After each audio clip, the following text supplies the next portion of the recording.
What's going on, everyone, and welcome back to the Surprise Jab Podcast. I'm your host, Zach Ruger, surprised with new topics every single week in jabbing you with your daily dose of UFC, and I've just come to realize that there are now ads rolling before our episodes, which means we can earn a little bit of money from it. I don't have any official advertisements, but I have been very blessed to have been making a couple cents every episode now, thanks to advertisements running. So please stream the podcast as often as you can to help me make a little bit more money, because I'm going to go poor and will no longer be able to do this. I am obviously joking. Let's get right on into what is actually going down on today's episode, and that is your UFC Vegas 108 predictions. We have a jam-packed card. It's one of the better Apex cards that I've seen in a while, and I've gotten myself excited for it kind of just through my own research of the card. Also on today's episode, we will be dropping our official WWE SummerSlam 2025 predictions for all 12 matchups going down this weekend for Night 1 and Night 2. I'm pumped.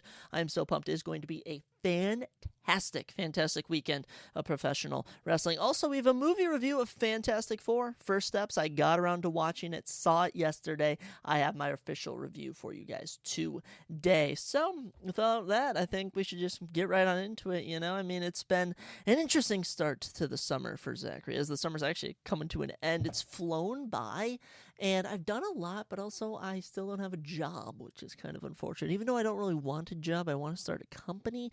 I think I just really need to work out what I want to do, but enough ranting about my personal life. No one really cares about that. They care about new UFC fights. That's what they care about. That's how we start out every single episode of the podcast, and I have 4 new fights to bring to you guys today. First up, going down at UFC Vegas 109 next week, bantamweight action as Steve Erceg taking a short notice fight against O'Day Osborne. That is right, the number 10 ranked flyweight and the career flyweight. O'Day Osborne will be meeting at 135 at UFC Vegas 109. Very interesting.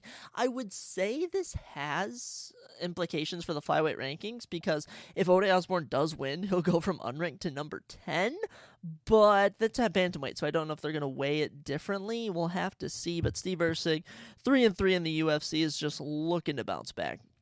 Dude has just had the worst luck ever, you know. Fights Alexander Pantoja for the championship last year, ultimately loses a close decision. Following that, gets knocked out in round 1 by Kai Kara-France. They give him another main event against Brandon Moreno, and maybe wins one round in that fight against Brandon Moreno. Just gets outboxed the entire time. And as for O'Day Osborne, 13-8 professionally, 5-6 in the UFC. Dude has just never really been able to get a big victory. Charles Johnson and CJ Vergara are the biggest names to his record. So we'll have to see when that goes down. We'll actually be talking about that next week, so that's coming directly up. I'm probably just going to ride with Steve Erceg, maybe even to get a little knockout, but no, still a pretty good fight to have on an Apex card.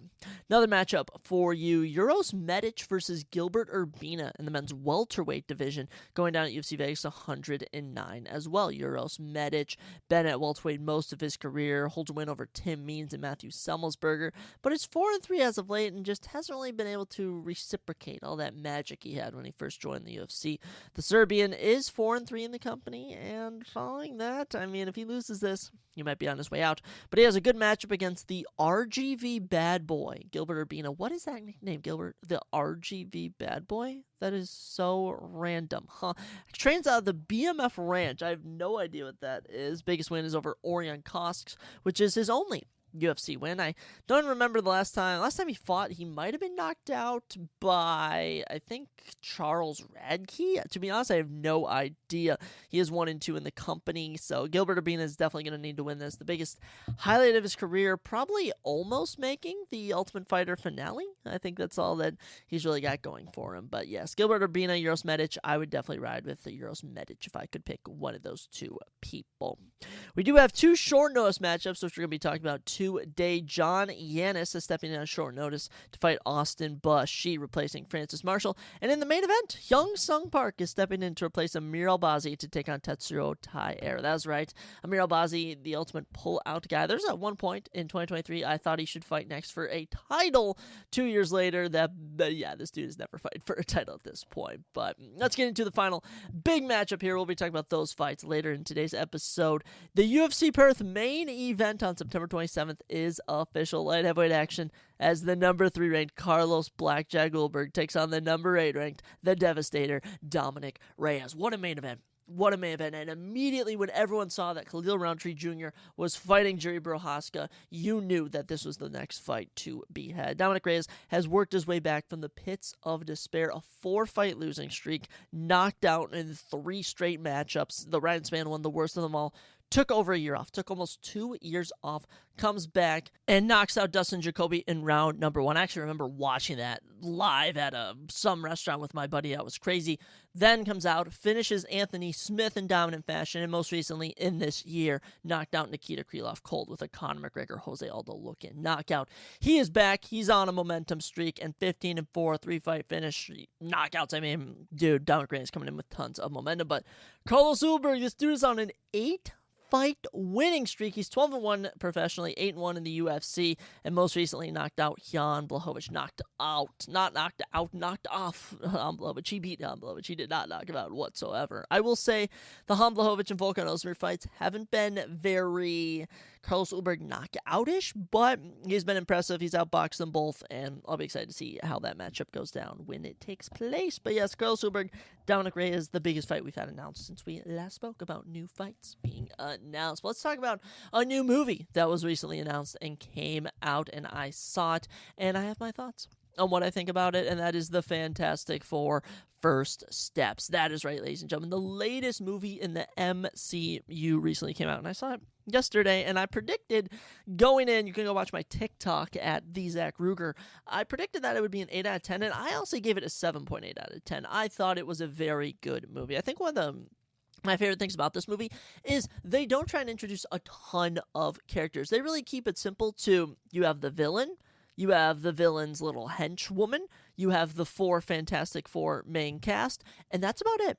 That's really about it. You obviously have like minute side characters which briefly appear, but nothing to any extreme lengths. And the camaraderie of the entire cast was clearly felt. You know, Pedro Pascal, I was hesitant going in, but him as Mr. Fantastic, I really bought him. You know, Reed Richards, I saw it. Vanessa Kirby as Sue Storm, you know, she was wonderful. You could argue she might have been more of a lead in this film than Pedro Pascal. In fact, little spoiler, in the end when they're fighting Galactus, she is actually the one giving it her all to save her child. Joseph Quinn as Human Torch, Johnny, whatever his name is. I mean, phenomenal.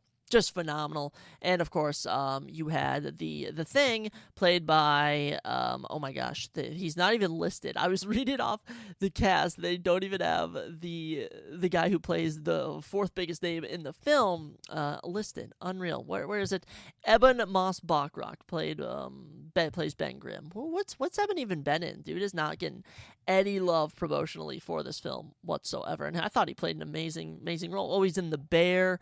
He's in Avengers Doomsday. He's in the Fantastic Four First Steps. He was in Andor. He was in No Hard Feelings. So this guy's been in things. They need to show him some more love. I'm sorry, Eben Moss Bachrach, which, by the way, is an awesome name. He played a great Thing. I thought the Thing was great comedically and also worked for a serious tone. Apparently, John Malkovich was cut from the film. I don't really know much more than that. I am going to try and investigate a bit more about what happened to that regard. Also, in terms of the villain, Julia Garner plays Shala Ball, who is the female Silver Surfer. She was phenomenal in this. And Ralph Ineson as Galactus is amazing. And one thing I love about this is Galactus is one of the biggest bads of the entire MCU. You could argue he is the most destructive, hardest thing to stop, and the important thing at the ending of this film, the climax, when they're having this final battle, and he's coming for their son, who apparently Sue Storm and Reed Richards' son is going to be one of the most powerful beings in the MCU. I mean, Galactus really said, I will spare your world if I can have your child, and they said no, and then the premise of the movie then is they're waiting to then protect Earth, because he's going to come and consume Earth or something. But I was very perplexed at the fact that what his son is, because I mean, this is the final movie before Avengers Doomsday, and we always have more questions than answers. But what I was trying to say is that they end up not killing Galactus. They end up just like sending him through like a space portal off to somewhere far off in the galaxy so we can come back later on, which I really, really liked. And yeah, Shala Ball was absolutely great in this as a female Silver Surfer. I thought the comedy was perfectly timed. They didn't try and overdo comedy. It had a very serious tone. I thought it was great. I thought it was great. I might even up my 7.8 to an 8 out of 10. Rotten Tomatoes has it at 86%, IMDb at 7.5 out of 10, and Letterboxd 3.6 out of 5, which, isn't too bad. I thought overall it was really good. An hour and 55 minutes. It did not go longer than it needed to. It did exactly everything it needed to. There really isn't anything to nitpick in this film. I just think the one main thing that I'm more perplexed at is that now I wait until May for Avengers Doomsday, or more so I wait for the trailer for Avengers Doomsday, which I've heard the script isn't even completely done for that. They still have scenes to film. But Fantastic Four, is it the best one? It could be. It could be. It is kind of hard to outdo the other ones just because of nostalgia, but overall, I thought it was really good. Max Schachman, the director, did a phenomenal job. And you also have this weird thing where Scorpion, I think his name was, or what was it? Stingray from Cobra Kai, one of my favorite actors, Paul. I'll never think of his last name. Paul Walter Hauser. There it is. He plays this leader of this underground world, Subterranea, which is definitely a ton of comic book references, which I thought was super cool. And just the whole idea that there's people that live below the surface and they hate the people that live up there. The people up there hate the people that live down there. I thought it was pretty funny. But the big thing to take away from this, at the ending, everything is happy. The Fantastic Four are all good. And, the child is safe. And you go to a mid-credit scene. Now, I had on my TikTok an end credit scene. Apparently, mid-credit and end credit scenes are different. They're not. They happen in the credits, if you will, which, by the way, the final end credit scene was really a jobber one. It was a joke. Oh, do not stay for the end of the movie. It's the mid-credit scene, which lasts, I don't even know if it lasts a minute. Might only last 30 seconds, but it shows Sue Storm talking to their new son, who Franklin, I think his name is, and is now 4 years later. So he's about 4 years old, and, they're with Kirby. Kirby was this fun, lovable robot throughout the whole film. Great work with adding that little character. And she, goes, all right, we need to find him a new book to read, and shows up Charles Darwin's, something just to show how smart he is, this is his favorite. And she's like, no, we're gonna find a more child book. And she goes to turn back, and as she looks to see who her son is talking to, because she hears something, he is talking to Victor Von Doom. That's right, Dr. Doom. You get your first glimpse of him in the MCU, unless they're gonna reveal that he's been here all along. And he's holding up this tiny little mask to Franklin, and you can only see kind of his hood. You can only see the hood. That's all you can really see of him. And then it cuts to black. It says Fantastic Four will return in Avengers Doomsday. And that's all we know. I'm going to try and do some more digging. I'm going to try and listen to some videos, maybe come back on the next podcast episode and talk about that. Also, I'm thinking about now ranking all 37 MCU movies in a YouTube video. That would be a daunting but fun task. Man, Fantastic Four, very good, highly recommended. You should go check it out. And I just think it's crazy we now have to wait for the next Avengers Doomsday movie. It's crazy we're already getting an Avengers movie. I haven't felt we've had any build-up to an Avengers movie, especially when the only glimpse of the villain we've officially seen was in this little mid-credits scene. So it's just going to be something we're going to have to wait around for. But Fantastic Four, first steps, we'll give it an 8 out of 10. It was really good. And when I do my MCU movie rankings, who knows where it will land? You'll have to tune in and see. Also, what you're going to have to tune in and see is going to be WWE SummerSlam. That's right, we're already at another WWE PLE Premium Live event. This is the first ever 2-night WWE SummerSlam. It is the start of this new thing to just expand the WWE, just do as many events as possible, and it is going to be massive. The official main event of night 2 over the whole evening, John Cena, Cody Rhodes in a street fight, going to be massive, going down in East Rutherford, New Jersey at MetLife Stadium. It's going to be big. I'll tell you, this is going to be very, very big. They're now expanding into movie theaters to show this at select ones for Regal and Fandango partnership, which I don't know why you wouldn't partner with Imagine, so I could watch it, but I guess not. You got 12 matchups going down. We'll start with night 1 and night 2 and drop our official predictions. And actually, we'll need to write these down this time because I'm going to be talking with my friend Tyler about this, and we always do our predictions for each episode. Maybe I should have him on when we do these episodes. Kicking off night 1, you do have 6 matches, and what I think they are going to start the night with, I'm thinking that they might go, I don't know what they're going to start with. I assume they're going to want to start with a bang. I'm going to start off with Randy Orton and Jelly Roll taking on Drew McIntyre and Logan Paul. That is right, Randy Orton, the great, the legend killer, he is amazing, is teaming with Jelly Roll, and Jelly Roll has gotten in the ring, he's gotten fit, and he is ready to take over the WWE. Yeah, very goofy if you ask me. And of course, Drew McIntyre, awesome heel. Logan Paul, I think, has finally figured out that he will forever be a heel in the WWE, and it works out perfectly. Logan Paul is just a freak of nature when it comes to performing in the WWE. And how do I think is this match going to go? Well, I think it's just going to do everything that you want it to do. It's going to have Jelly Roll hitting good moves. It's going to have shocking moments like Jelly Roll getting hit with big moves, maybe a frog splash, maybe a Claymore kick. It's probably going to have your vintage Randy Orton performances. And as much as I would love Drew McIntyre and Logan Paul to win, I would love to see the heels win this. There's just no way Jelly Roll is going to be losing. WWE does this thing when they bring in celebrities. The celebrities always win. Stevie Amell. You have the Jackass guys. You have Logan Paul when he first came into the company. You have Floyd Money Mayweather. You get Bad Bunny. Whenever you have celebrities, the celebrities always win. So you can just lock in Randy Orton and Jelly Roll. You know, you can lock that in. But the one thing that I want to see is Jelly Roll hit with a Claymore kick. That is all I really want in this world. That's all I want. All I want is the Claymore kick from Drew McIntyre, which essentially he just runs at you and boots his foot right through your face. But where's this going to go from here? I have no idea. You know, I would love to see Drew McIntyre go for the WWE Championship after this. I would love to see Logan Paul just keep being a little heel. And as for Randy Orton, let's continue to build him up. And maybe heading into 2026 WrestleMania, you can see him going after a world title. But I think this is how you should start the show. Randy Orton, Jelly Roll, getting the crowd going, and you start it with a bang. Now, do I think they follow that up with another tag team matchup? I'm going to say no. I think we kind of divvy up the tag team matchups throughout this show. So, what I think they're going to run next is actually, you know what? Here's another thing. If Roman Reigns and Jey Uso is not the main event, they might start the card with this. I'm very curious the placement of Gunther, CM Punk, and Roman Reigns and Jey Uso versus Braun Breaker and Braun Strowman. I am very curious to see the match placement there. But following that, I'm going to predict that they go with Tiffany Stratton and Jade Cargill. That's what I think they're going to do next. Tiffany Stratton, Jade Cargill. And Tiffany Stratton, she's been holding on to this WWE Women's Championship for a while now. Jade Cargill recently won the Queen of the Ring, and she was able to challenge whoever she wants, and she's challenging Tiffany Stratton. Now, I think a lot of people were more excited for this, knowing that Naomi could have cashed in her Money in the Bank, but now that Naomi has already done that and will actually be defending her belt on night 2, people don't really know what to think about this, and the build-up to this match hasn't been good, but I think biggest party of the summer, you got to do some switch of some kind. And I think that of the two women's match main titles, the women's world titles and the two men's world titles, at least one of each will be changing hands. And I do think Jade Cargill will be beating Tiffany Stratton in this one. Jade Cargill has just been, they've been building her up for a while. She's been waiting to have the belt, and I think she looked good with the belt. And I think this is where you kind of change Tiffany Stratton from this face champion to then the heel chasing Jade Cargill. And you can easily just have this belt flip-flop hands between these two.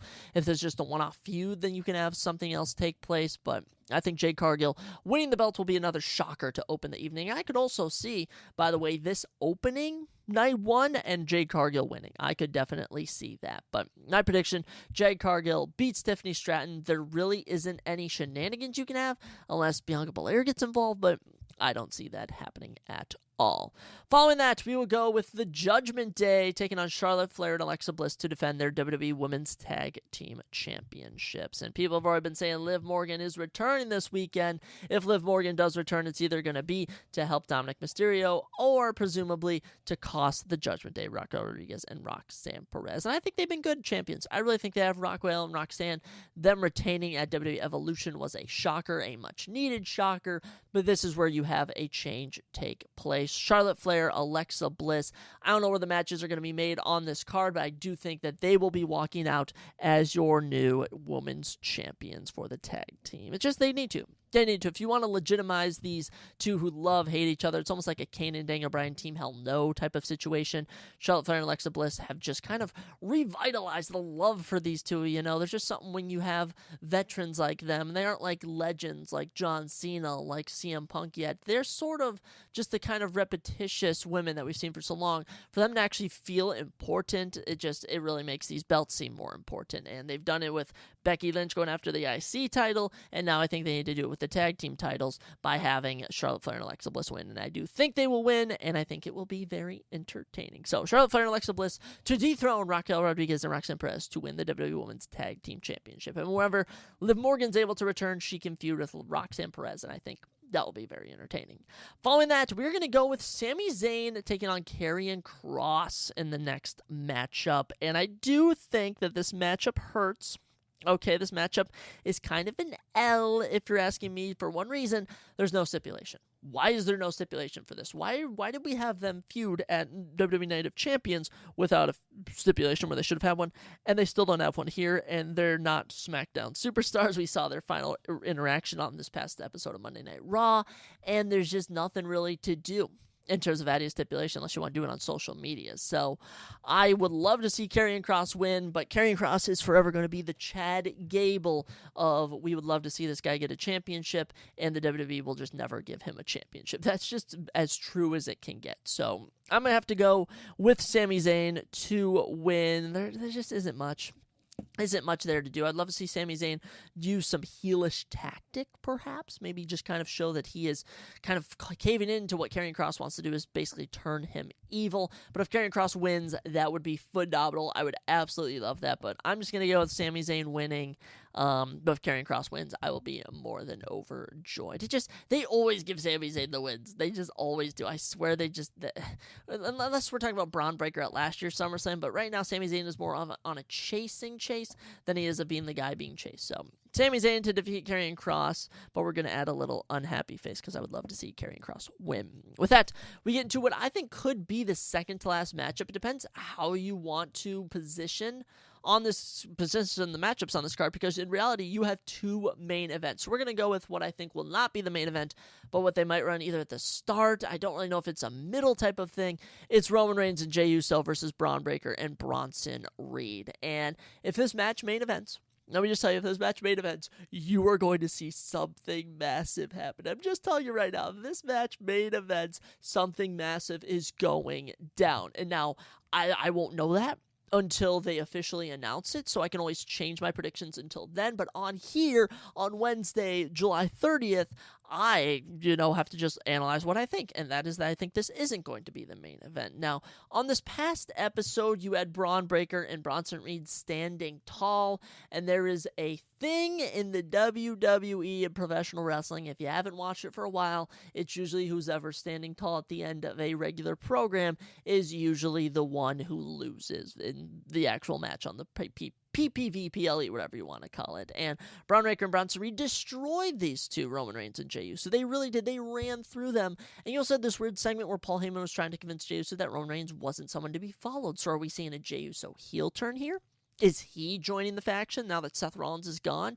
I don't know. Are we getting a Tony D'Angelo, a Ricky Saints from NXT? It's tough to say. Are we getting a returning superstar? I don't know. But the match position is going to determine what I think will happen. So if this is the main event, give me Braun Breaker and Bronson Reed. I would love to see that. You have a big shocker of a reveal of another member, but, Roman Reigns, Jey Uso, you only see Roman every so often, and he's going off to film Street Fighter. He won't be around for a while, so I'm going to say, I'm probably going to go with Roman Reigns and Jey Uso. It's the safe pick. Roman and Jey is the safe pick, but if it's the main event, I don't really know if they're going. I just don't know what's going to happen in this matchup. I think that's what's wonderful about all of these matchups. You have no idea what's going to take place. There's really nothing predictable on the entire card, and especially here for night one, there's nothing you can really predict. So we're going to go with Roman Reigns and Jey Uso, simply going off of WWE terminology. Now, who do I think should win? It needs to be Braun Breaker and Bronson Reed. You need to have them win this to legitimize them, but also the WWE loves to have Roman Reigns standing tall, and you're going to want to have some positive feelings, or at least a shocking moment happen on this event. So I think Roman Reigns and Jey Uso are going to win, but I really hope Braun Breaker and Bronson Reed aren't completely buried after this defeat. Following that, we'll get into what I think, and I think a lot of people think is going to be the main event of night one, and that's Gunther versus CM Punk. And this is just another one. You don't know. This was originally supposed to be the WrestleMania night one main event fun fact, and then a bunch of pivots took place with Jey Uso winning the Royal Rumble, and you had Jey Uso, Gunther, and then CM Punk would actually go on to main event. So CM Punk was always going to main event night 1 of WrestleMania, but here he is, I presumably think, main eventing night 1 of SummerSlam as well. And as for this Gunther feud, just not much. Not much has really transpired between these two. They've had a couple promos here and there. CM Punk won a little gauntlet match to even get this opportunity. Gunther's been on a crazy winning streak, and, I'm just going to go right out and say it. I'm picking CM Punk to win. As a CM Punk fan, I think he will win. I hope he will win. But there's a part of my mind that really makes me think they have just invested so much into Gunther. He just signed a long-term deal, and we've seen what happens when Gunther doesn't have the World Heavyweight Championship. There's just nothing to do with him. This guy is built for being a World Heavyweight Champion or chasing the World Heavyweight Championship. And if we really want to legitimize him as an actual threat, where he's not beating Pat McAfee or a retired Goldberg or Jey Uso, if he's beating a CM Punk, he's going to feel much more legit. But I think WWE is all about moments. And one thing we have seen from 2 night events is they never have a heel and a heel win both nights. It's just something they have never done. They've always done face-face, or usually it's heel night 1, face night 2, vice versa, you could even say. You can go all the way back to WrestleMania 38, then you can go to 39, then you can go to 40, you can even go to 41. There's always, actually, I guess at 41, both the heels won in a weird way, but kind of a special stipulation. But I do think CM Punk is going to become the new World Heavyweight Champion, and it's just going to be a super exciting moment. I've been waiting since his return in 2023 to see him become the winner, and here's a chance for him to finally win the championship. So CM Punk dethroning Gunther is my prediction, but if Gunther wins, I also won't be surprised. My final thoughts for night 1, for each of these matchups, Randy Orton and Jelly Roll versus Drew McIntyre and Logan Paul. Want Drew McIntyre and Logan Paul. Think Randy Orton and Jelly Roll. The main highlight from this match, I think, is going to be Jelly Roll eating a finisher. I think that will be something that is going to be what makes this match memorable. Tiffany Stratton, Jade Cargill. I think Jade Cargill should win, needs to win. If she doesn't win here, there really isn't a place for her to win elsewhere.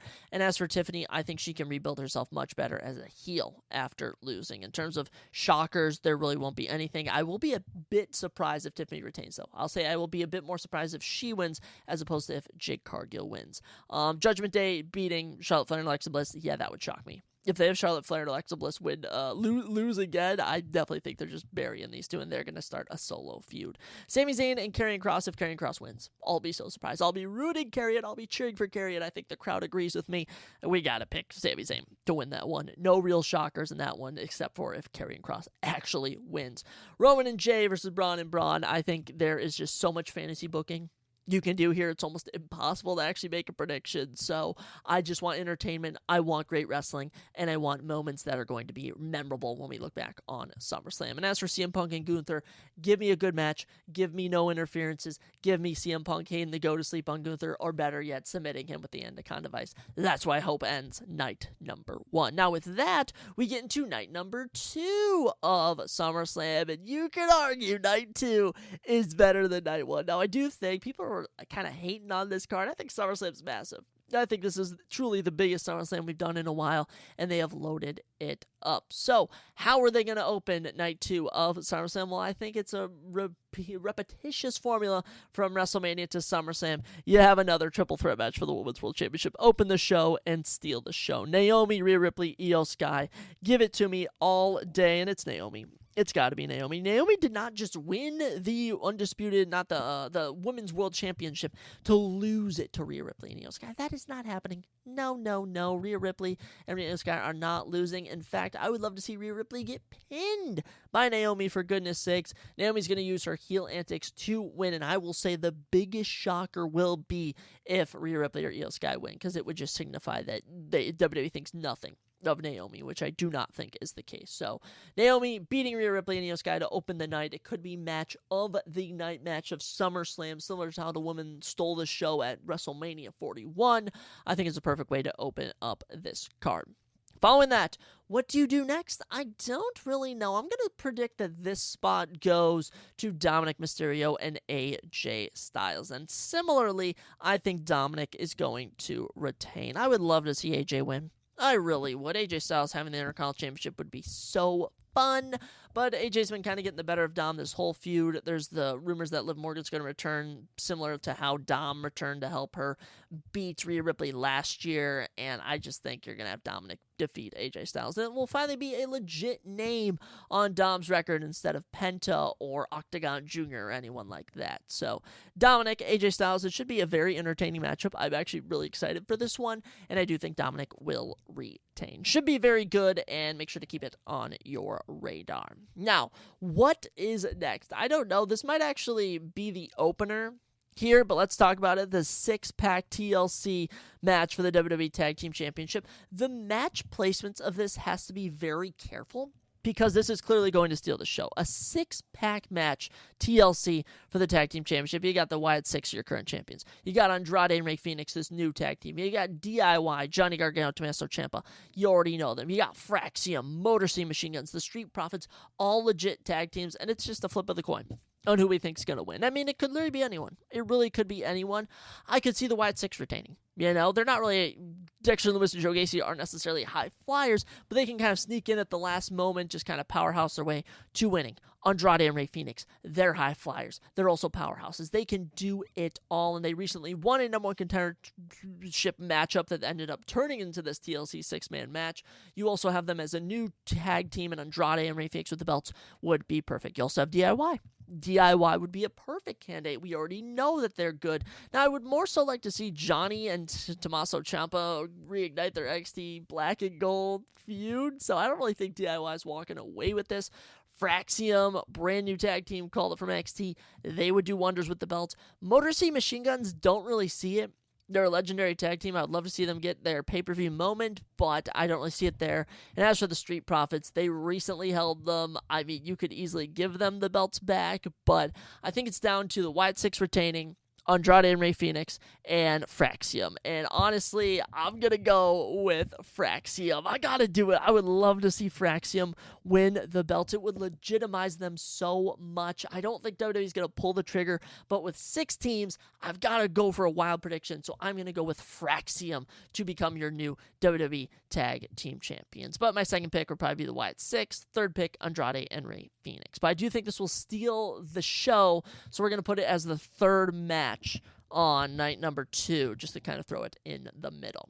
Following that, only one thing can, kind of follow that up, and I think it's going to be Becky Lynch and Lyra Valkyria in their no DQ, no countout last chance match for Lyra Valkyria to become the champion. And we're going to go with Lyra Valkyria. I really do think so. I think you can do more with Lyra Valkyria as champion. And with my predictions for this entire card, I do think the Wyatt Six have a good chance to retain. You're going to want to have title changes on both nights. So having Lyra win the belt, she can then feud with Bayley. Maybe Becky Lynch can do a feud with someone else. I don't really know, but Lyra and her are definitely going to deliver just amazing chain wrestling, good movements, just action start to finish. And if this is really the last time that Lyra Valkyria can challenge Becky Lynch, I mean, of course she has to win. If she doesn't win, then what's she going to do? Just feud with Bayley? And then who does Becky Lynch fight? There's no other women for Becky Lynch to fight, unless it's like Rhea Ripley or something, which actually could be something you do. Just keep that on your radar. So we're going to go with Lyra Valkyria to beat Becky Lynch to become the new WWE Women's Intercontinental Champion. After that, what I think could be the co-main event of the evening, Solo Sikoa, Jacob Fatu. I was solo sold on Solo Sikoa retaining, but the more that we've seen, Jacob Fatu just keeps getting whooped week in and week out. I've got to go with Jacob Fatu. I just have to. And they did it at WrestleMania, having Jacob Fatu become the new United States champion. I think they're going to do a similar thing here, having him become the champion once again. And obviously, Jacob Fatu is going to be a WrestleMania main eventer. He's going to be going after the WWE Championship, the World Heavyweight Championship. He's going to be a main event superstar, but he's still in the building blocks phase. And, having him win the United States Championship, we've seen it work with John Cena. We've seen it work with Triple H. We've seen it work with Randy Orton. When you give these guys who you want to make stars those mid-card belts, it really helps build them up. So I'm going to go with Jacob Fatu beating Solo Sikoa. And, people have been saying, that he might be hitting his Samoan flip or whatever off of the top of the cage onto Sikoa. Ooh, I would absolutely love that. So we're going to say top cage, jumps off, does his flip or whatever, and pins Sikoa to become the new United States champion. But yeah, there's a lot of unpredictability on night number 2, I'll say. But honestly, the more you think about that six-pack match, the more I just kind of want to stick with the Wyatt 6 as opposed to Fraxium. But we got to ride with Fraxium because we already picked them. But following that, we get into our main event. John Cena, Cody Rhodes, street fight for the Undisputed WWE Championship. It's so uncertain. It's so uncertain. You just have no idea what's going to happen. Is Seth Rollins going to cash in? Is Brock Lesnar going to return? Is The Rock going to return? You have no idea. Is Cody Rhodes going to win, even though he's going to film a movie soon? Will John Cena's heel run as champion end here? And I'm going to be honest, I don't think they end it here. I think even if shenanigans take place, John Cena is walking out of SummerSlam as your champion. Now, I am going to predict John Cena to win, but I do want to add some stuff here, is that I do think there will be interferences. It's a street fight, for goodness sakes. It's going to be interferences. It's also going to be a lot of objects involved, which I absolutely love. I'm predicting this is a 30-minute plus match. Okay, I predict that is what will take place. I do think another thing is that this is going to try and one-up by a large margin their Night 2 WrestleMania matchup, or their WrestleMania 41 main event, you can even say, because everyone kind of acknowledged that sucked. It was the worst match of the weekend, and that's saying a lot, because you had the New Day taking on the War Raiders, and that sucked really, really badly. You're going to see a lot of fun in this matchup, some tables, you're going to see probably some kendo sticks, some chairs, maybe even some John Cena breaking out the belt, but this could be very entertaining. Now, what do I think is going to happen? I'm going to be honest, I don't know. I love predicting when The Rock will return, or maybe Brock Lesnar will come out, but you just don't know. You don't really know, and if The Rock does return, what does he do? Just like help John Cena win, try and get Cody Rhodes on his side? I don't really know. So at the end of the day, I wouldn't be mad if we had no interferences, if these two just go to war and you have a ton of close kickouts, and eventually John Cena, using his tactics, defeats Cody Rhodes, but defeats Cody Rhodes despite it being a street fight in a normal manner. I think you're going to see a lot more of John Cena turning back to a babyface here, and a lot more of Cody Rhodes looking more heelish here. I think you're going to start to see character switches in both of them. So I think John Cena will end SummerSlam hoisting the WWE Championship, and you kind of have this parallel of CM Punk finally winning on night 1 and John Cena winning on night 2, and everyone's like, oh my gosh, it's 2013 or 2012 all over again. So we're going to go with John Cena to dethrone Cody Rhodes yet again. Or I guess retain, if you want to say that. I guess Cody Rhodes is trying to dethrone him. But yeah, SummerSlam should be action-packed, and I am very much excited for it. But we'll have to wait for night 2 of WrestleMania, and while we're watching night 1 of WrestleMania, we're going to have a second TV on, because UFC Vegas 108 will be going down. Is it the biggest event of the weekend? Heck no. We are waiting for UFC 319 to steal the show in 2 weeks. But as for this, it's an Apex card, it's a filler card, but it is important because, like every episode of Raw and SmackDown, these WWE Fight Nights, these UFC Fight Nights are used to build up future talent. And of the matchups we have on here, I think it's 11, potentially 12. Every single one of them is important for the specific fighters. So we're going to go through all these matchups, drop our predictions. We went 6-6 last week. We did awful on the prelims, did amazing on the main card, and if we get 2 predictions correct, we are going to be at 200 predictions correct on the year. And if we can go +6 on this card, we will be +100 on the year for 2025 picks. So this is a big card in terms of predictions, and I'm ready to get right on into it. So opening up the evening as the ever-exciting matchup. You know, we love seeing these. It is just, so amazing. Women's strawweight action on an Apex card. I love it. I absolutely love it. Can you not taste the sarcasm in my mouth, by the way? Piera La Fiera Rodriguez takes on Ketlin Esquintatina Souza. Esquintatina. What a fun little nickname there. 10-2 for Piera Rodriguez is her professional record. 15-5 for Ketlin Souza. Both ladies are 5'3". Both ladies have a 63-inch reach. Both ladies are from the women's strawweight division. Both ladies have an orthodox stance. Yeah, these two are fairly fairly similar in size and build. Minus 195 is the betting line for Piera Rodriguez. Ketlin Souza is the plus 145 underdog. We'll start with Piera Rodriguez here. The 32-year-old was born in Venezuela but now fights out of Panama. Of her 10 victories, she has 5 knockouts. She boasts a 3-2 record in the UFC, and after going 1-1 in 2024, including a DQ loss in May of last year where she literally headbutted her opponent, she followed it up with a win in December over Josephine Knudsen, grappling her to death. All right, 10.5 minutes of control time, 8 of 10 on takedowns. She's left little to be desired, and as far as I've seen, she's been a grappler through and through in her young UFC career. And, you know, her one win is over Josephine Knudsen, you know, not too impressive. Sam Hughes, Kay Hansen. There's not much love with Piera Rodriguez. This is where underdogs thrive. And this card, after I've been just lacking on picking underdogs the last 2 weeks, and it's been biting me in the butt. So this is where we love underdogs. And Ketlin Souza is kind of a perfect underdog, if you ask me. 29 years old from Brazil. 10 of her 15 wins are by finish, 8 by knockout, 2 by sub. And of her 5 defeats, she's been finished in 4 of them. Debuted in June of 2023, losing in under 2 minutes to Karine Silva. She followed that up with a win over Marnik Mann, and then a submission win over Yasmin Jauregui. Very impressive, and none other than UFC Noche, UFC 306. Fought once this year in February against Angela Hill, where she lost a very close split decision. Could have gone either woman's way, and at the end of the day, it came down to round number 2, which they gave to Angela Hill. So Ketlin Souza and Piera Rodriguez, they are very similar. They are coming off of kind of similar momentums here, if you will, and I'm just going to be picking Ketlin Souza because she's an underdog. She had a lot of hype coming in, and Karine Silva kind of stopped that, and I just think that she's going to be coming in with a lot more momentum than Piera Rodriguez is, despite coming in off a win. You know, grappling Josephine Knudsen to death is not as impressive as losing a split decision to Angela Hill, because we've seen Angela Hill can be dominant when she needs to be. So, Ketlin Souza over Piera Rodriguez, and as much as I would love a finish, I'm thinking this is going to go the distance. So, unanimous decision victory for Ketlin Souza. Following that, we get into the first of 2 flyweight matchups on the card, and I absolutely love this one as Rafael Macapa Estevam is back to take on Felipeino Buños.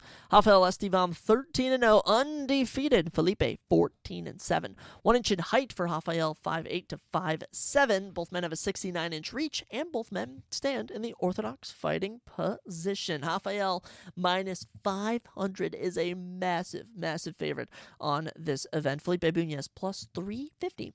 Pretty good stuff in this one. Rafael is 28 years old from Rio de Janeiro. He actually trains at Gym Nova Unical, where Jose Aldo, Renan Barão, and even former flyweight Matthias Nakalu have all trained at. Of his 13 victories, he has 7 finishes, 4 KOs, and 3 subs, and he is 2-0 in the UFC. Won on Dana White's Contender Series and then debuted in 2023, beating Charles Johnson. He would then not fight for almost 2 years. When he came back in February of this year, he would grapple Jesus Aguilera to death, landing 11 significant strikes and 11 takedowns. Yeah, this dude's a grappler.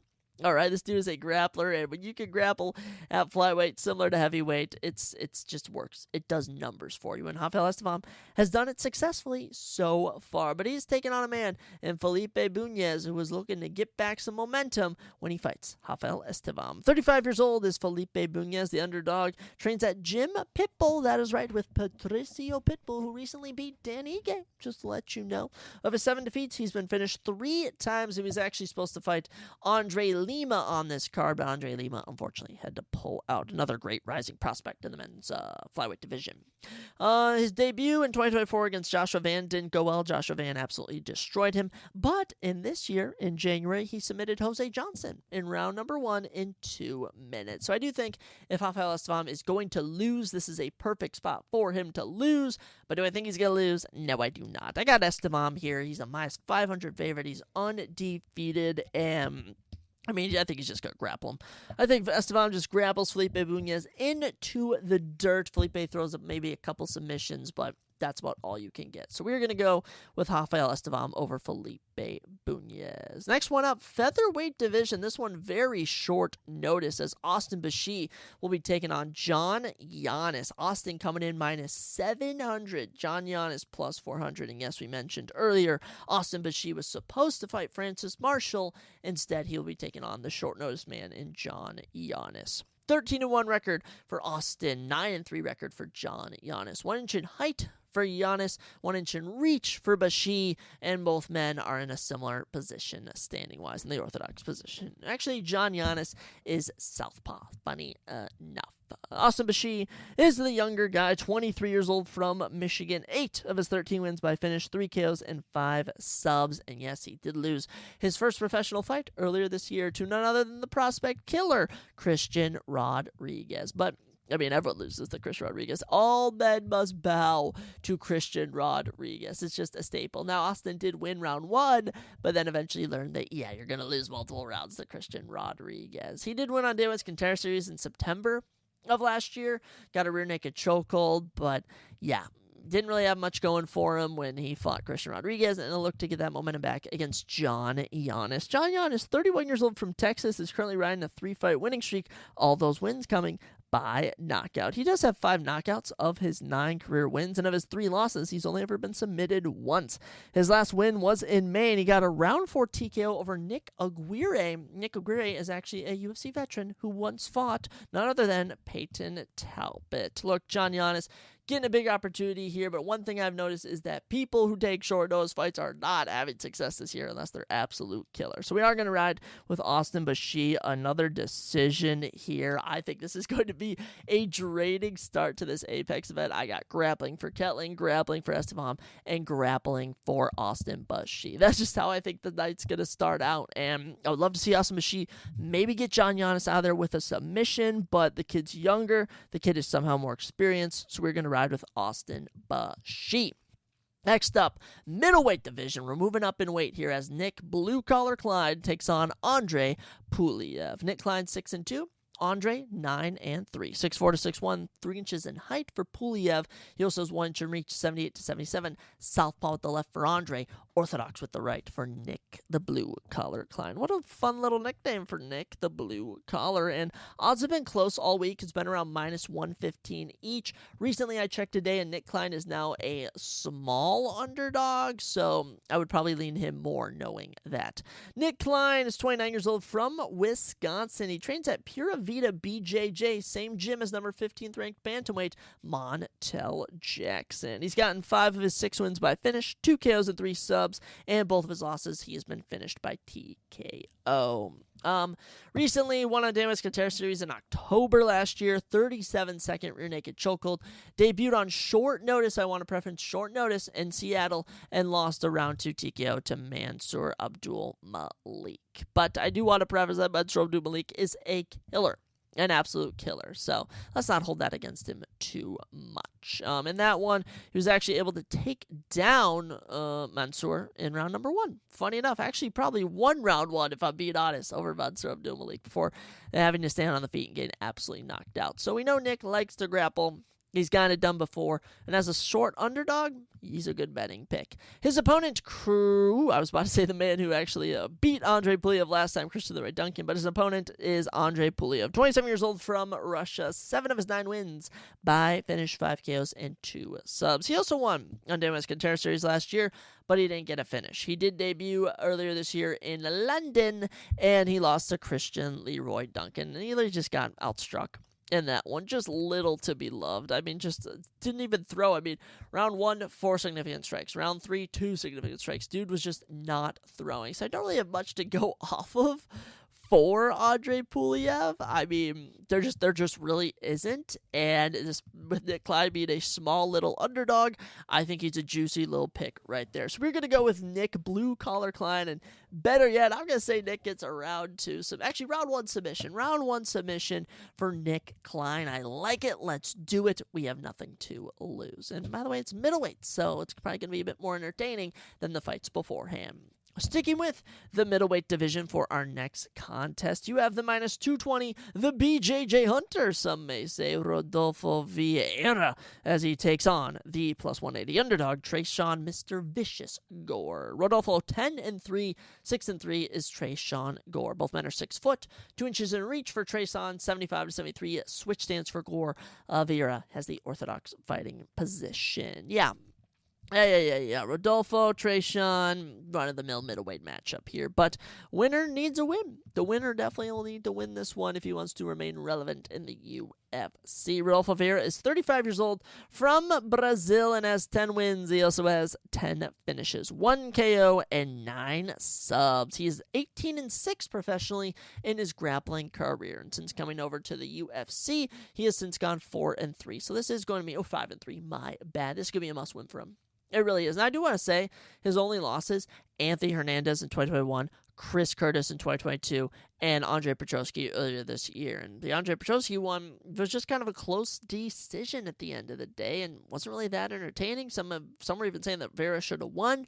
It is what it is. Before that, we'd had 2 arm triangles from Adolfo Vieira over Armin Petrosian and Cody Brundage. But the one thing I've learned from Adolfo Vieira, he does not really have a stand-up game at all. Like, if I'm being honest, Adolfo Vieira has 0 stand-up game. So he's going to want to take this one down to the ground really early and get Tresean out of there. Vieira is at 3 performance bonuses in the UFC. All of his wins have came by finish, including 4 arm triangles. Dude has to be setting middleweight records for arm triangle submissions. But Vieira, he's talented, he's good, and by the way, he took down Anthony Hernandez 4 times. That is not an easy task to do whatsoever. His opponent, Tresean Gore, is back for his 6th UFC appearance. 31 years old, born in South Carolina, now fights out of Georgia. Of his 6 wins, he has 4 finishes, 1 KO, and 3 subs. Of his 3 defeats, he's been knocked out in 2 of those. Debuted in 2022 against Brian Battle to actually win the Ultimate Fighter. Came up short, I will say, but entertaining, man. That was the best fight we've seen of him so far. After that, got knocked out by Cody Brundage round 1. That was bad. Then was able to submit Josh Frem, though. Great work. November 2024, submits Antonio Tricoli. Beautiful stuff. Came back in April, and they legit set my boy up for failure, having him take on Marco Tulio. Marco Tulio killed him. The fight lasted 8 minutes and 16 seconds, and Marco Tulio landed 120 significant strikes to 17 for Tresean Gore. He was knocked down in both rounds. It was brutal. It was vicious. So Tresean is looking to bounce back. He's, I don't know what you're going to get here. I'm going to be honest. This might be sloppy. This might be goofy. I think Tresean Gore is an excellent chance here, but I think Rodolfo takes Tresean down. Round 2 submission. Vieira over Gore. That is my final pick for this one. No need to really spend too much time on it. Following that, we're dropping back down to the lower weight classes. Bantamweight division, I've been waiting for this one. Rinya Hybrid Nakamura finally back against Nathan Fletcher. 9-1 for Rinya, 9-2 for Fletcher. Both men are 5'7", 2 inches in reach for Fletcher, 70-68. Southpaw for Rinya, orthodox for Nathan Fletcher. And Rinya, minus 430 favorite. Okay, big favorite in this one. Nathan Fletcher's a plus 325 underdog. I think Nathan Fletcher could be a nice little underdog if you want to put a little bet in. Rinya is 30 years old, from Japan. Of his 9 wins, he has 6 finishes, 5 KOs, and 1 subs, and he is a grappler through and through. This dude was on, I'm pretty sure, the Japanese national wrestling team. He has won a lot of wrestling awards. He is a killer in the wrestling realm. Now, on the road to the UFC, dude was a savage. 3 straight wins, all in round 1, including 2 knockouts, a 33-second knockout to win the road to the UFC. He was doing amazing. Then, he's just ran into this issue where he took on Fern Garcia and Carlos Vera in back-to-back fights and couldn't finish them, which was very alarming because he was just miles better. Finally fought Muin Gafurev earlier this year and just couldn't get anything going. Stood with him the entire round, got outstruck in round 1, got dropped in round 2 somehow, and then round 3 started to come alive a bit, but was too little too late, and Muin Gafurov kind of exposed him. So Ringya suffered his first professional defeat, but all the greats have lost. Charles, Max, Volk, McGregor, although everyone has lost. Don't let this discourage you, Ringya. This is the fight right here where you need to bounce back and get a dominant victory, but the similar thing is being said to the man, Nathan Fletcher. Nathan Fletcher is 27 years old from Liverpool, England, and trains at Next Gen MMA with Paddy the Baddy Pimblett. Of his 9 wins, he has 8 finishes, 1 knockout, and 7 subs. Beat Zygmantas Ramaska last year to basically, it wasn't to win the Ultimate Fighter, but it was basically 2 guys from the Ultimate Fighter. So good work there. He then debuted against Colin Lorraine. I guess he debuted against Zygmantas, but his first anything having to do with the Ultimate Fighter fight was with Colin Lorraine, where he lost a split decision. So Nathan Fletcher's good. Nathan Fletcher is very, very talented. And in that matchup, he really put his grappling to the test, but he also had his grappling put to the test against Colin Lorraine, and Colin Lorraine took him down 6 times. So when we look at this matchup preview, I really like to look at the grappling here, because 81% takedown accuracy for Ringya, 38% for Nathan Fletcher, 100% takedown defense for Ringya Nakamura, 50% for Nathan Fletcher. And look at the submissions per 15 minutes.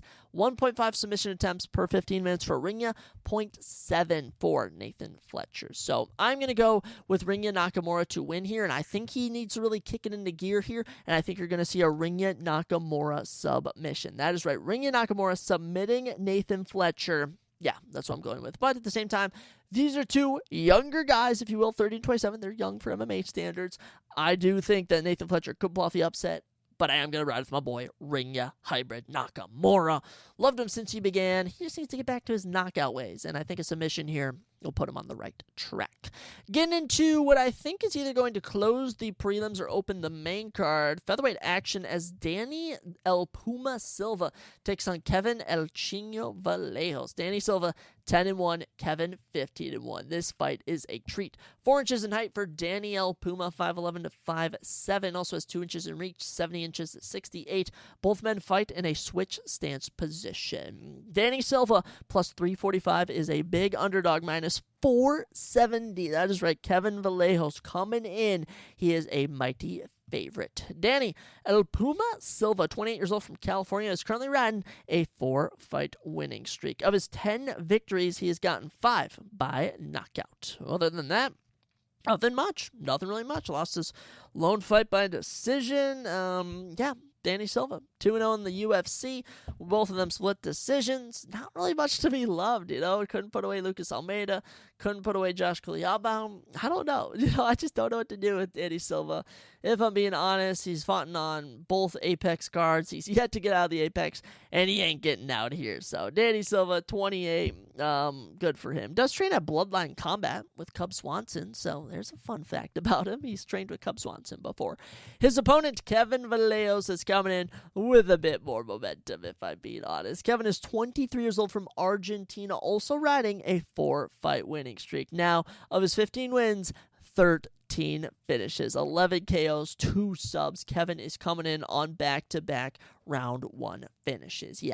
Yeah, Kevin has the momentum. He really does. He's actually one of only 5 Argentina fighters here in the UFC, and we're actually going to see another one later on the main card. Kevin took on Cam Teague on Day 1's Contender Series and finished him in just under 2.5 minutes last September. He also debuted against Sungwoo Choi in March and put him away in 3 minutes with a nasty knockout. Oh my gosh, this dude has power. His only one career loss is a unanimous decision to Gene Silva. That is right. By the way, he landed 71 significant strikes on Gene Silva. He hung in there with Gene Silva throughout the entire fight and actually won a round on every judge's scorecard. So let's not act like Kevin Vallejos isn't pretty freaking good. And you already know we're riding with Kevin Vallejos round 1 knockout. Let's keep the momentum going. Let's really do. I will be very surprised if Danny Silva wins. Danny has not really done anything to stand out through his first 2 UFC fights. And as for Kevin Vallejos, he has done everything he can to stand out on the Contender Series and in his debut. So Kevin Vallejos, round 1 knockout over Danny Silva. That is going to be our prediction. With that, we get into a welterweight matchup between two veterans of the game as the Asian sensation Neil Magny is back to take on Capoeira Elizeu Zaleski dos Santos. Neil Magny 29-14. He's hunted. He's hunted with 30. As for Elizeu's 25-9 with one draw. You have 4 inches in height for Neil Magny, 6'3" to 5'11", and 7 inches in reach, 80 to 73. Wow. Wow, I did not know it was that big. Orthodox stance for both of our fighters. For some reason, I don't know why, Elizeu is the favorite here. Minus 215. Neil Magny's a plus 180 underdog.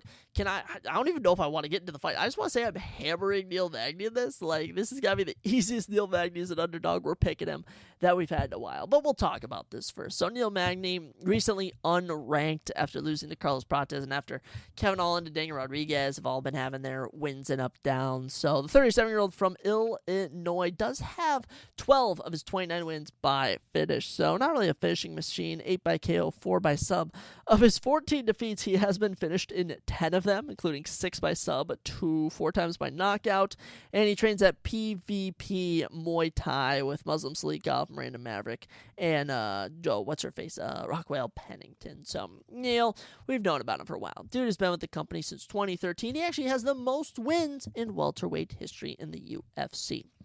Here's a couple names of the legends that he has fought. Hyung Young Lim, Damian Maya, Kelvin Gastelum, Hector Lombard, Johnny Hendricks, Rafael dos Anjos, Carlos Condit, Santiago Ponzinibbio, Robbie Lawler, Michael Chiesa, Jeff Neal, and as of late, Shavkat, Gilbert Burns, Ian Gary, Michael Morales, and Carlos Prates. This dude just does not lose to just anybody.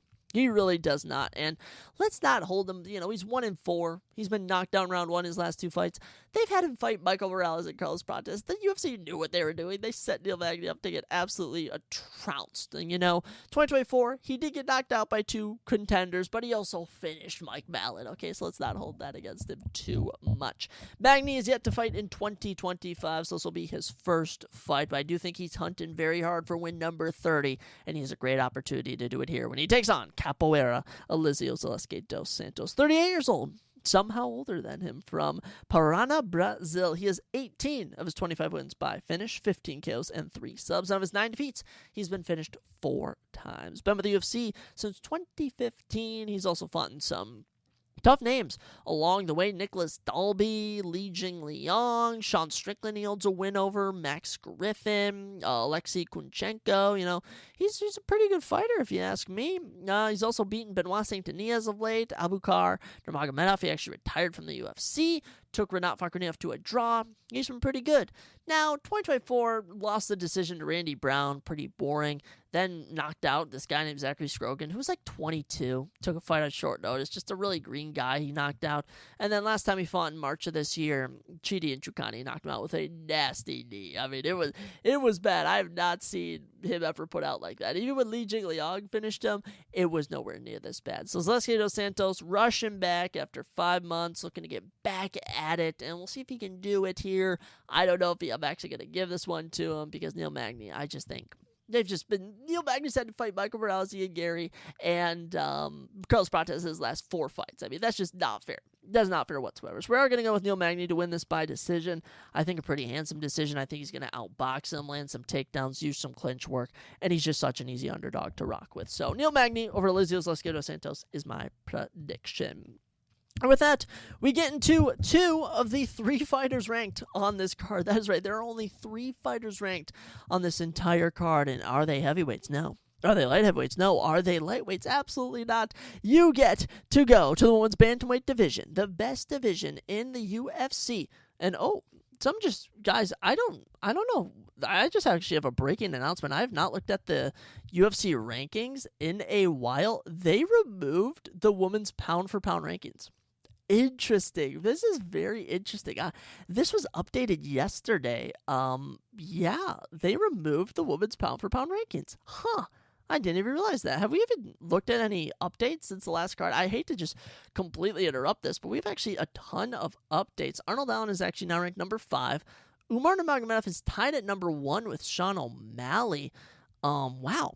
Actually, Max Holloway is now ranked number 3 over Charles Oliveira. Okay, Rainier Day Ritter's ranked number 5. Love to see that. Robert Whitaker's down to 7. Wow.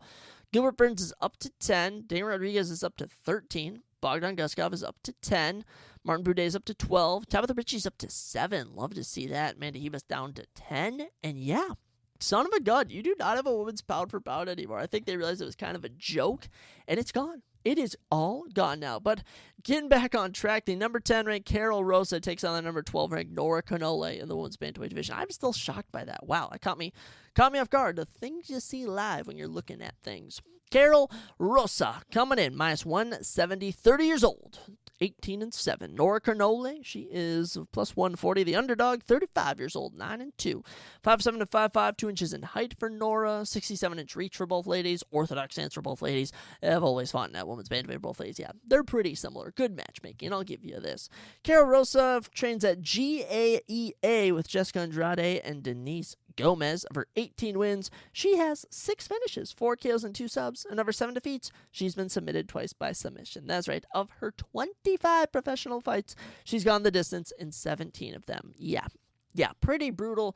She has never been close to getting a finish in the UFC. She has never had a finish in the UFC. She's gone the distance every single time. Now, of her careers in the last 6 years in the UFC, she has had one outstanding fight. That was against Irene Aldana in December of 2023. It was fight of the night. It was amazing. We loved that. Last time she won, August of 2024, she beat Pan Kianzia. Last time she fought was in January, where Aline Perez defeated her. Look, Carol Rosa started out her run pretty impressive. 4-0 entering the UFC, was on a big winning streak. Since then, 3-4. 3-4 since 2022. It hasn't been going well. She doesn't really have a chin. She doesn't really have anti-grappling. In fact, I'm perplexed how Carol Rosa even ended up this high in the rankings. And I think this is where she gets knocked down when she takes on Nora Cornole. The French lady has 8 of her 9 wins by finish, 6 KOs and 2 subs. She has never been finished of her 2 defeats. And she was actually supposed to fight Haley Cohen on this card. Actually, she was supposed to fight Haley Cohen at, UFC 315, I think it was, and Haley Cohen pulled out. So they, actually, what am I looking at here? She fought Haley Cohen at UFC 314. Gosh, the tapology kills me sometimes. Be careful what sites you guys use to get your UFC notes when you're making your cards and such. She's 3-1 in the UFC with 2 finishes. Most recently finished Haley Cohen in round number 2. I can't believe I missed that to some regard, which was pretty funny because Haley literally took her down, controlled her for 4.5 minutes in round 1, and then round 2 she just kept it on the feet and literally just hit her with a nasty knee, which led to a rear naked choke, and it worked out for her. So Nora, coming in off some momentum, her only losses to Jacqueline Cavalcante by split decision, and I do want to say that Jacqueline Cavalcante is just barely ranked above her at number 11. So we are going to be riding with none other than Nora Cornole in this one. Pretty easy pick for me. Carol Rosa is, a favorite. We love picking the underdogs, and Nora Cornole is a juicy underdog here. I think she's better. I think we can even see her get a finish. I'm going to go with a round 1 knockout just for the freaking hell of it. Why not? Round 1 knockout for Nora Cornole. We have nothing to lose. And whenever I highlight who I'm picking on my prediction sheet, I always usually highlight the wrong person. I elected to highlight the over-under odds for Nora Cornole instead of her actual name. So, Nora Cornole, lock it in. Now, we get into what I will describe as the big 3. Usually, you have a set number of fights that are the biggest on the card. Maybe it's just the main event. Maybe it's the big 2, co-main and main event. In our case, it is the big 3. You have 3 matchups that stand out from the rest of the card, and 2 of them are your lightweight matchups, which kind of both work equally as co-main events. But third fight on the main card, third fight from the last lightweight division, Elvis Brenner versus Esteban El Gringo Ribovics. Amazing. 16-5 for Elvis Brenner, 14-2 for Esteban Ribovics. 5'10" for both gentlemen, 3 inches in height. Actually, for reach, I should say, for Elvis Brenner, 72-69, and both men stand in the orthodox fighting position. Elvis Brenner plus 230, Esteban minus 285. Very good. Very good underdog odds right there. Elvis Brenner, 27 years old, from Sao Paulo, Brazil, trains at the same gym, Shoot Box de Lima, as Charles Oliveira. That is right. This dude trains with some good company. Brenner has 3 KOs and 11 subs out of his 16 wins. And he was actually supposed to fight Daniel Zaluber in Mexico City earlier this year, but the last time he ended up fighting was in August of 2024. Currently on a 2-fight winning streak. Came in the UFC in 2023, 3-0 in 2023. Had one of the best years I've seen. Knocked out Guram Kudladze, beat Zubara Tukoviev, and knocked out Kenan Kruichki in dominant fashion. But then 2024 ran into Majtbek Oralbai. Had a great fight. That UFC 301 fight is one of the better fights that we've seen. But then last time out, Abu Dhabi, August 2024, got finished with knees by Joel Alvarez. But Joel Alvarez is a killer. So I don't really want to hold it against him, but I just want to point that out, that Elvis Bender has not been on the best run of late, and he's looking to get his first win since November of 2023, when he takes on El Gringo Esteban Rivas. And Esteban, all action. That's what you can call him. 29 years old from Argentina, 14 wins, 12 of them by finish, 7 KOs and 5 subs. These two are actually supposed to fight in November of 2023, and Esteban had to pull out, so I think it's just fate that they've ended up fighting here. He's 3-2 in the UFC, wins over Terrence McKinney by knockout. Amazing fight of the night against Daniel Zluber was one of the best fights of 2024, and then had a fight earlier this year in March and lost a split decision fight of the night to Nasrat Haqpasarat. Dude's a significant strike merchant. He's had 3 of his 6 UFC fights go over 100 significant strikes, and you know what? I think he's pretty damn good. I think that Esteban Rivas is very good. I think Elvis Bender hasn't fought in a minute. He's going to come in a bit premature, and Esteban's going to knock him out in round number 1. I'm riding with my Argentinans. Francisco Prado freaking failed me, son of a gun. Let's hope Esteban Rivas does not fail me here. So, Esteban over Elvis Bender, round 1 knockout. I'm sorry, Cholos Oliveira. I am not picking your teammate in this one. The official co-main event up here, Matus Rebecca and the problem, Chris Duncan, is going down. Matus Rebecca minus 220, Chris Duncan plus 175. Matus is 20-2, Chris is 13-2, 5'10 to 5'7, 3 inches in height for Chris Duncan, and a notable 5 inches in reach for Duncan, 71 to 66, southpaw for Rebecca, orthodox for Chris Duncan. Let's start with the 32-year-old from Poland, Matus Rebecca. He trains at the Berserker Gym. Thought that was just a dope name, and he trains with a lot of dominant Polish fighters. Not really that are known for the UFC, but a lot that are known on the European, especially Polish circuit. Matus Rebecca has 16 of his 20 wins by finish, 9 KOs and 7 subs, and both of his defeats he has been finished in.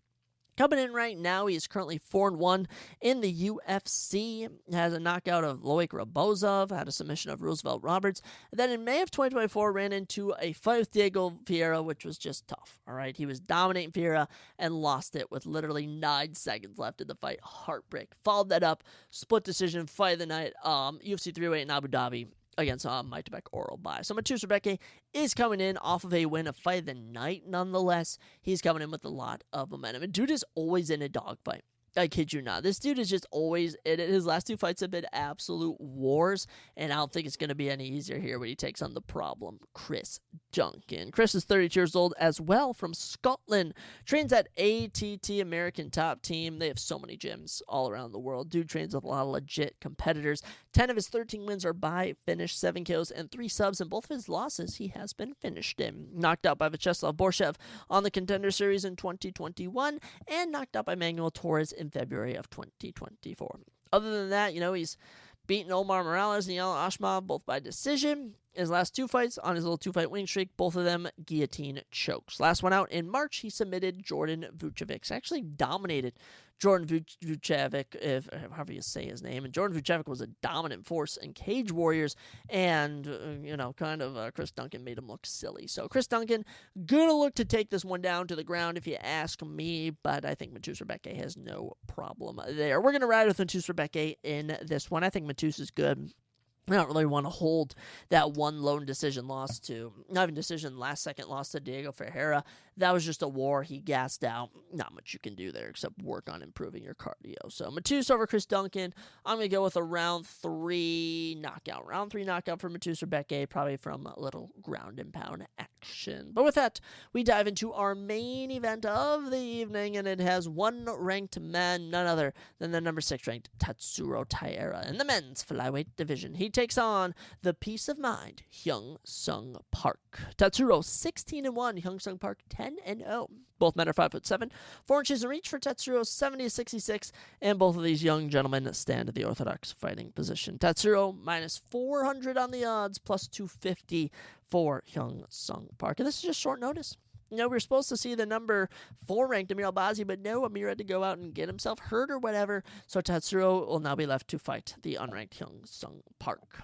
Tatsuro is 25 years young, and yeah, dude is fun. Dude is fun to watch. He's from Okinawa, Japan. 12 of his 16 wins are by finish, 5 KOs and 7 subs, and he's fun. He really is fun. He holds finishes over CJ Vergara, Jesus Aguilera, Carlos Hernandez, and his last win in June of last year, Alex Perez. He's actually the only fighter to not only compete in, but to win a main event born in the 2000s. He was born in the year 2000, January 27th to be specific, and he's the only fighter to, fight that was born in that era. Pretty good stuff for him. Last time out, he fought Brandon Royval to a fight of the night, close split decision. Oh, it was such a good fight. Such a good fight. It was so painful. It was just back and forth. Royval takes round 1, then Tatsuro takes round 2, then Royval takes round 3, then Tatsuro takes round 4. Round 5 is literally 50-50. Could have gone either man's way. Oh, such a fun fight. I absolutely adored that. But Tatsuro came up short. He's looking to get back here in the win category, and I think he has a good chance as he takes on Hyung Sung Park. But Hyung Sung Park, 29 years old, from Gyeonggi-do, South Korea. 9 of his 10 wins are by finish, and they have all came in a row. That's right. He's on a 9-fight finishing streak, undefeated 10-0. He's actually supposed to fight Steve Erceg next week. Fun fact. But instead, Ode Osborne is now fighting him, and now, because Steve Erceg was supposed to fight Alex Perez. Hyung Sung Park stepped in on short notice there. He's now stepping on short notice here. So this is like the third opponent for Hyung Sung Park. It's absolutely ridiculous. Hyung Sung Park, last time he fought, May of 2025, and he got a 2.5-minute rear naked choke of Carlos Hernandez. Yeah, he's fun. Hyung Sung Park's a fun fighter. I actually really like his odds in this one, but there's just no way I'm picking against Tatsuro Taira. Tatsuro is like a little monkey. Once he gets on you, he just crawls all over you and then submits you. That's what he does. So Tatsuro Taira, round 2 submission. Take it to the bank. Lock it in. Hyung Sung Park is fun. He's feisty, but we're not picking against Tatsuro Taira. I'm a Tatsuro Taira fan, and we have a sense of loyalty here on the podcast, which a lot of people don't think we do. We do. You're loyal to Tatsuro Taira. But guys, those are all of your UFC Vegas 108 fights previewed and predicted. A lot more than I anticipated for this card. But yeah, it should be a fun weekend. There's a lot of fun stuff to do. Watch SummerSlam, watch UFC Vegas 108, and check out the Fantastic Four. A lot of good stuff. If anyone has anything they want me to talk about, let me know. I'm open. I'm an open book. There is always stuff to review, to go over. Lots of fun stuff. But yeah, next time we're back, we'll be recapping all of this. Maybe I'll have a new movie to talk about. I actually started watching the Minecraft movie, and it's terribly good. I hate to even say that. But yeah, that's all I got on today's episode, ladies and gentlemen. I will see you all next time. I'll catch you next time on the Surprise Jab Podcast.